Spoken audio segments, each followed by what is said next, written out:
ጤና ይስጥልን ተመልካቾች እንደምንውላችኋል። የአቦል ዜና ስፖርታዊ ጉዳዮችን ወደ እናንተ እናደርሳለን። አብራችሁን ቆዩ። በኢትዮጵያ አትሌቲክስ ውስጥ የእድሜ ማጭበርበርን የአትሌቶች ቤተሰቦችን ጨምሮ ሁሉም አካል ሊታገለው እንደሚገባ ዶክተር አያሌው ጥላሁን ተናገሩ። የኢትዮጵያ አትሌቲክስ ብሔራዊ ቡድን ሐኪም የሆኑት ዶክተር አያሌው ድርጊቱ ከአበረታች ቅመሞች በከፋ የኢትዮጵያን አትሌቲክስ እየገደለ መሆኑን ተናግረዋል። ዳንኤት ሲሳይ ተጨማሪውን ታቀርባለች።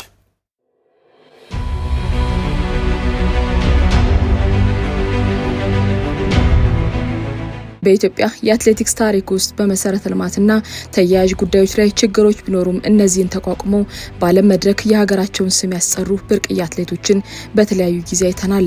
ቅብብሎሹም በመልካም ይነሳል። አሁን ላይ ግን በቅብብሎሹ ሂደት ላይ ችግሮች ከፊታችን ተደቅነዋል። ትልቁ የእድሜ ጉዳይ ነው። አንድ አመት ብንዘጋው ሁሉን ነገር መስራት እንችላለን እኛ ምክንያቱም እያጭበረበርን እየተሰደብን እየተጨቀጨቅን ከምንኖር እናንተ በዶፒንግ ሳይሆን አለን እኮ የኔ አለቆች አሉ ነጮች እዛ እናንተ በዶፒንግ ሳይሆን በኤጅ ፍራውድ ነው የምትያዙት አለ።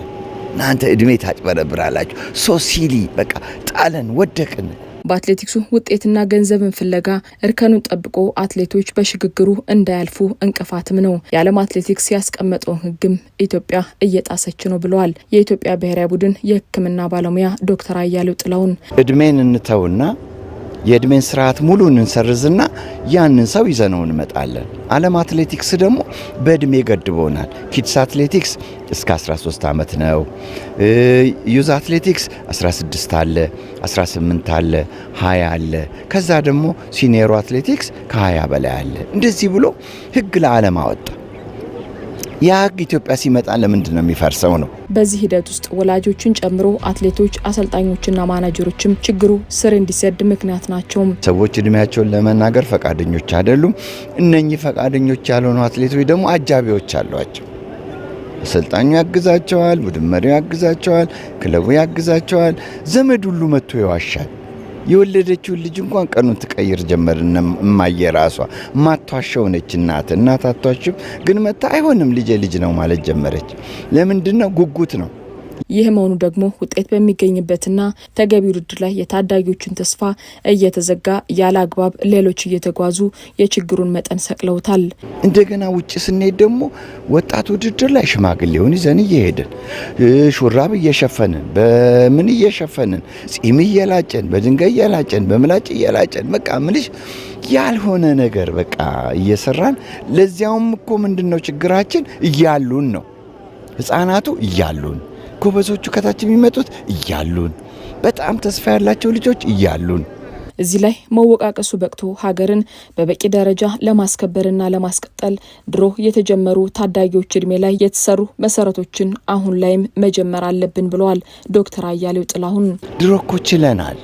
ድሮ ልጆች እኮ በትክክል ነው የመጡት። ወጣት ይሮጣሉ፣ ታዳጊ ይሮጣሉ፣ አዋቂ ይሮጣሉ፣ ኦሎምፒክ ይሮጣሉ።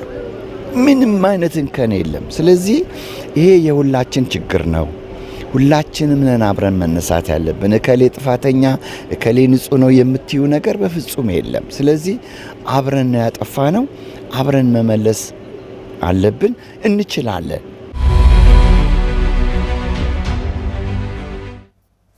የደሴ ከተማ እግር ኳስን ሊያሳድጉ የሚችሉ ስራዎችን እያከናወነ መሆኑን የከተማ አስተዳደሩ ባህል ቱሪዝምና ስፖርት መምሪያ ገለጸ።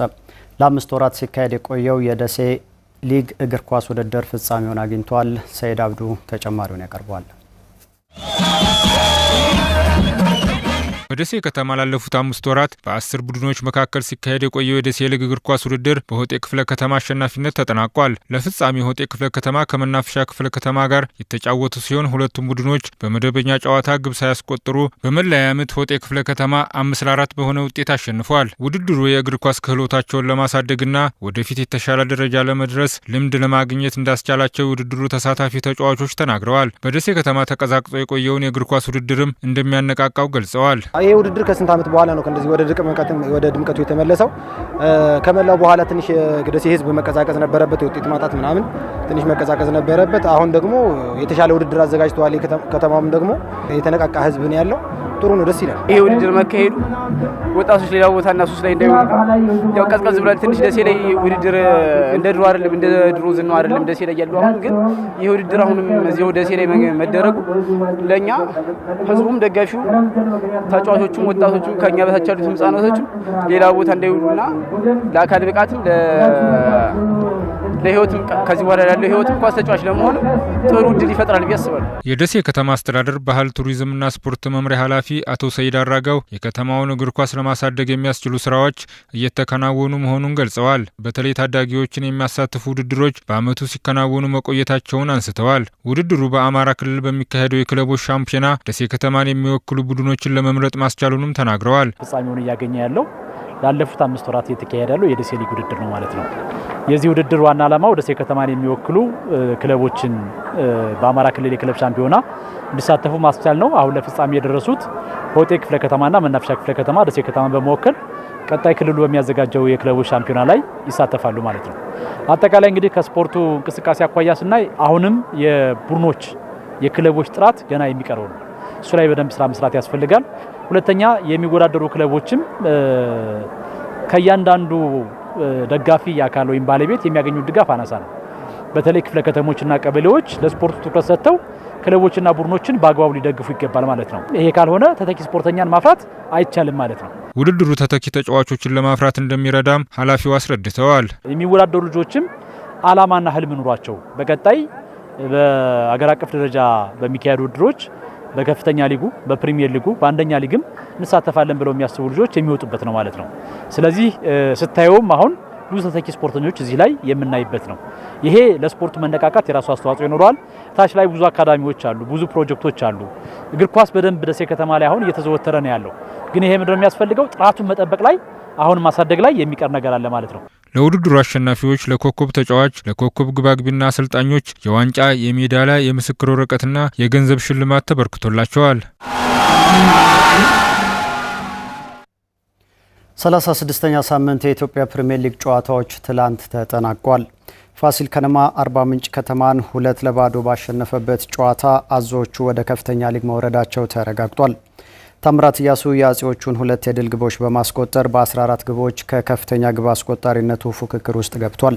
ኢትዮ ኤሌክትሪክ ወላይታ ዲቻን 2-1 ሲረታ፣ ሀዲያ ሆሳዕናም ወልዋሎ አዲግራት ዩኒቨርሲቲን በ1-0 ውጤት ማሸነፍ ችሏል።